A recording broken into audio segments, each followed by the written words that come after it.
Suku Korowai adalah sebuah suku di pedalaman Papua sebelah barat yang berbatasan dengan negara Papua Nugini. Jumlah penduduk suku Korowai diketahui sebanyak lebih dari 3.000 orang. Sebelumnya, suku Korowai tak pernah berinteraksi dengan orang asing. Bahkan mereka tidak tahu ada manusia lain di dunia ini selain mereka. Tim ekspedisi menemukan suku Korowai sekitar tahun 1970-an. Tim ekspedisi tersebut dipimpin langsung oleh seorang antropolog bernama Peter van Arsdale, ahli geografi Robert Nitton, dan pengembang komunitas Mark Dennis Grundlover.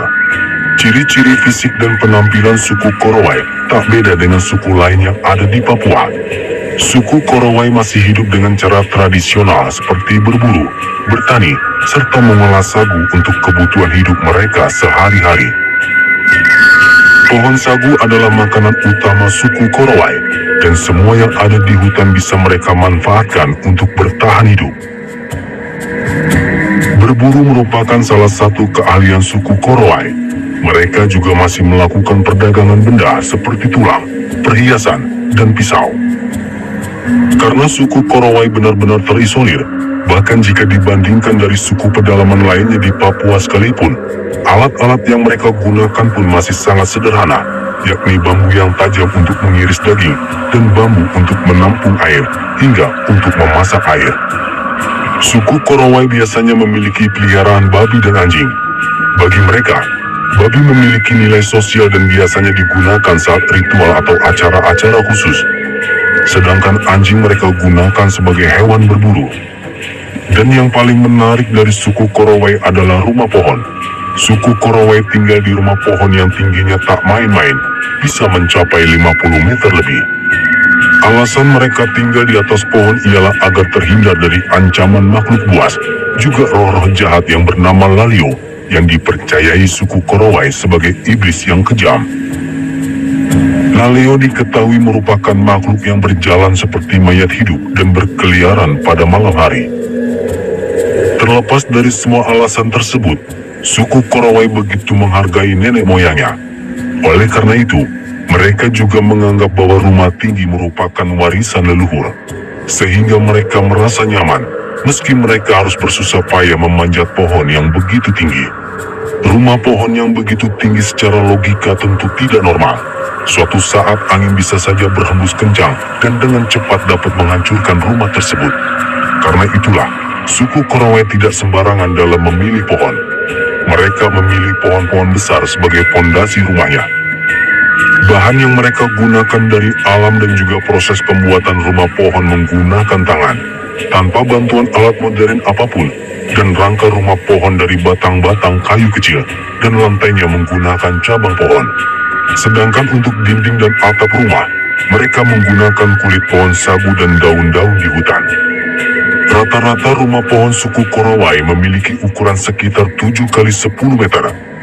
Rumah pohon dengan ukuran lebih besar memiliki sekat ruangan dan pintu berbentuk runcing di masing-masing ujung sekat. Di rumah pohon suku Korowai juga terdapat sebuah perapian yang terbuat dari tanah liat yang digantungkan di atas ruang terbuka, sehingga perapian tersebut mudah dipotong dan dibuang jika api tidak terkendali. Biasanya, membangun rumah pohon dapat memakan waktu hingga 7 hari lamanya. Suku Korowai masih memegang teguh adat istiadat leluhurnya, sehingga saat mereka mendirikan sebuah rumah, mereka akan melakukan ritual malam untuk mengusir roh jahat. Karena hanya menggunakan bahan alami, konstruksi rumah pohon suku Korowai hanya bertahan hingga 3 tahun lamanya. Selain itu, mereka juga menjaga baik hubungannya dengan dunia roh, karena mereka percaya bahwa semesta ini dipenuhi dengan makhluk spiritual yang berbahaya bagi hidup mereka. Suku Korowai begitu menjunjung tinggi nilai-nilai kesetaraan dalam sebuah hubungan sesama manusia. Begitu setaranya, menjadikan mereka hidup tanpa ada strata sosial seperti kepala suku atau panglima perang. Dalam kehidupan sehari-hari seorang laki-laki dan perempuan sama saja. Misalnya di sebuah rumah tangga, mereka hampir tidak membagi pekerjaan berdasarkan gender. Jadi semua kegiatan mereka lakukan secara bersama-sama. Suku Korowai melihat dari bagaimana posisi seorang wanita, terutama jika ibu mertua dari garis perempuan yang sangat dihormati. Sehingga, seorang anak menantu laki-laki harus menjaga tata krama, yaitu tidak boleh menatap wajah mertua perempuannya secara langsung. Suku Korowai juga memiliki kebudayaan yang begitu murni, sehingga dapat diteladani tentang hubungan mereka sesama manusia maupun dengan alam yang begitu seimbang. Suku Korowai tidak tahu apa-apa soal kuman atau penyakit meskipun khusus untuk batuk mereka menjadikan larva semut sebagai obat. Namun mereka tidak tahu akan penyakit lainnya seperti malaria yang menyerang mereka. Jika ada yang meninggal karena penyakit yang mereka tidak tahu, mereka percaya kalau itu ulah Kakua atau penyihir, dan si Kakua sedang menyamar menjadi salah satu dari mereka.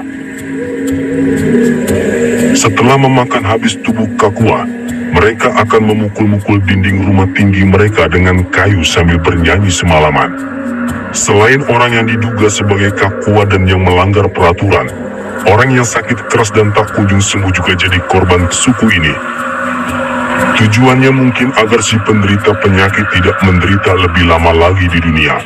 Maka orang yang sakit dalam waktu lama lebih baik mati. Bagi suku Korowai, jika seseorang jatuh dari rumah pohon atau terbunuh dalam pertempuran, maka alasan kematian mereka cukup jelas. Tetapi mereka tidak memahami mikroba dan kuman. Jadi ketika seseorang mati secara misterius, mereka percaya itu adalah karena seorang Kakua atau penyihir lelaki yang datang dari akhirat.